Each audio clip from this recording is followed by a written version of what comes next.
Assalamualaikum warahmatullahi wabarakatuh.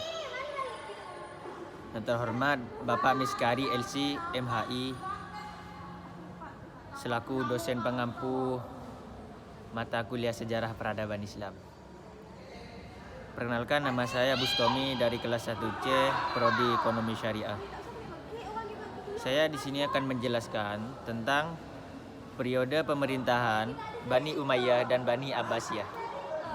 Sejarah Bani Umayyah, periode pemerintahan Bani Umayyah dibagi menjadi dua, yaitu Damaskus dan Andalusia. Periode pemerintahan yang berpusat di Damaskus berlangsung 90 tahun pada 660 sampai 750 Masehi. Dinasti Umayyah di Andalusia awalnya merupakan wilayah taklukan Umayyah yang dipimpin seorang gubernur pada zaman Walid ibn Abdullah bin Malik. Andalusia kemudian diubah menjadi kerajaan yang terpisah dari kekuasaan di dinasti Abbasiyah. Setelah berhasil menaklukkan Bani Umayyah di Damaskus, kekuasaan Umayyah di Spanyol berlangsung 275 tahun pada 756 sampai 1031 Masehi. Yang kedua yaitu kemajuan yang dicapai. Berbagai kemajuan yang sistem pemerintahan dan ilmu pengetahuan berhasil dicapai Bani Umayyah. Berikut beberapa kemajuannya. Kemajuan dalam sistem pemerintahan, pendirian departemen pencatatan, pendirian pelayanan pos, dan pemisahan urusan keuangan dari urusan pemerintahan dengan mengangkat pejabat bergelar sahibul kharaj. Penggunaan bahasa Arab sebagai alat komunikasi resmi dalam pemerintahan, dan pencetakan mata uang dan pembangunan fasilitas umum semisalnya seperti gedung, masjid, sumur, jalan raya, dan lain sebagainya. Dan pengurangan pajak dan menghentikan pembayaran upeti atau jizyah bagi orang yang baru masuk Islam. Yang kedua, kemajuan dalam agama dan ilmu pengetahuan.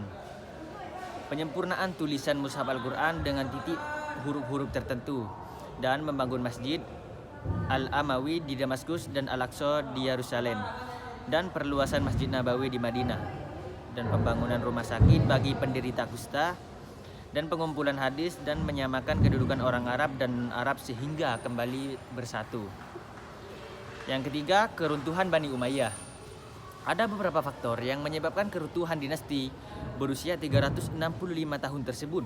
Faktor ini disebabkan adalah yang pertama, munculnya kelompok yang tidak puas terhadap Bani Umayyah, misalnya seperti kaum Khawarij dan non-Arab atau yang biasa disebut sebagai Mawali. Tidak adanya ketentuan jelas tentang sistem pergantiannya khalifah, dan perpecahan antara etnis suku Arabia Utara atau Bani Qais dengan suku Arabia Selatan atau Bani Kalab. Dan selanjutnya sedang hidup mewah, dan terbunuhnya Khalifah Marwan bin Muhammad yang diakui tentara dinasti Abbasiyah sebagai akhir dinasti Bani Umayyah di Damaskus. Bani Abbasiyah, siapa sih Bani Abbasiyah itu? Bani Abbasiyah adalah sekelompok orang yang memiliki keturunan dengan Nabi Muhammad melalui jalur paman Nabi yang bernama Abbas bin Abdul Muthalib bin Hashim. Kelompok ini kemudian membentuk khalifah dan menggantikan dinasti Umayyah pasca keruntuhannya pada tahun 750 Masehi. Dalam sejarah Islam, dinasti ini tercatat banyak melahirkan ilmuwan-ilmuwan cerdas yang dikenal dunia. Ilmu pengetahuan dan pendidikan pun mulai berkembang pesat pada masa dinasti Bani Abbasiyah. Tak heran jika dinasti ini dikenang sebagai dinasti yang membawa peran penting dalam peradaban agama Islam. Bagaimana perkembangan dinasti Bani Abbasiyah? Agar lebih memahami perkembangan dinasti Bani Abbasiyah, kekuasaan dinasti Bani Abbasiyah berlangsung cukup lama, dari tahun 750 sampai 1258 Masehi.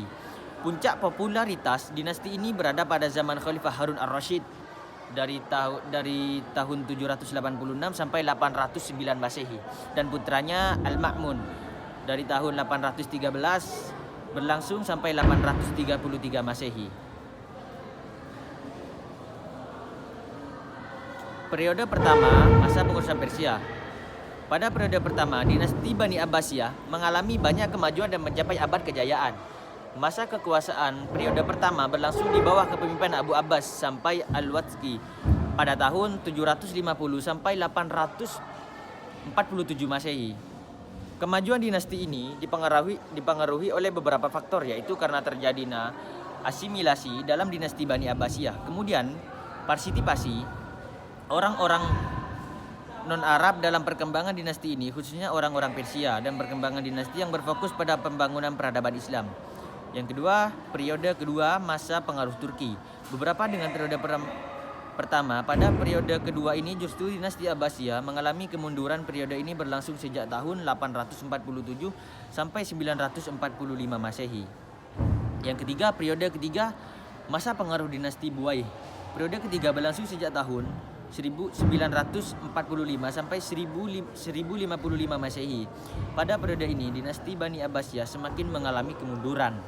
Ini disebabkan oleh khalifah dinasti Bani Abbasiyah yang didominasikan dinasti Buaih dan akhirnya menimbulkan banyak masalah politik dalam dinasti. Yang keempat, masa pengaruh dinasti Seljuk. Periode keempat dimulai sejak tahun 1055 sampai 1199 Masehi. Pada periode ini dipengaruhi dinasti Buaih mulai memudar dan digantikan dengan pengaruh Bani Seljuk. Periode kelima ini merupakan akhir dari kekuasaan dinasti Bani Abbasiyah, berlangsung sejak tahun 1199 sampai 1258 Masehi. Di periode kelima ini, akhirnya dinasti Bani Abbasiyah terbebas dari pengaruh dinasti lain. Meskipun begitu, dinasti ini terus mengalami kemunduran, perluasan wilayah yang terhenti, dan kondisi politik yang semakin kacau memperparah kemunduran dinasti Abbasiyah. Hingga akhirnya dinasti ini runtuh pada tahun 1258 Masehi dan meninggalkan kesan bagi umat Islam, di antaranya ilmuwan yang masyhur, ilmu pengetahuan dan pemikiran yang modern, serta pembangunan bersejarah. Mungkin hanya ini yang dapat saya sampaikan, kurang lebihnya mohon maaf. Saya atas nama Yazid Bustami mohon maaf yang sebesar-besarnya. Wassalamualaikum.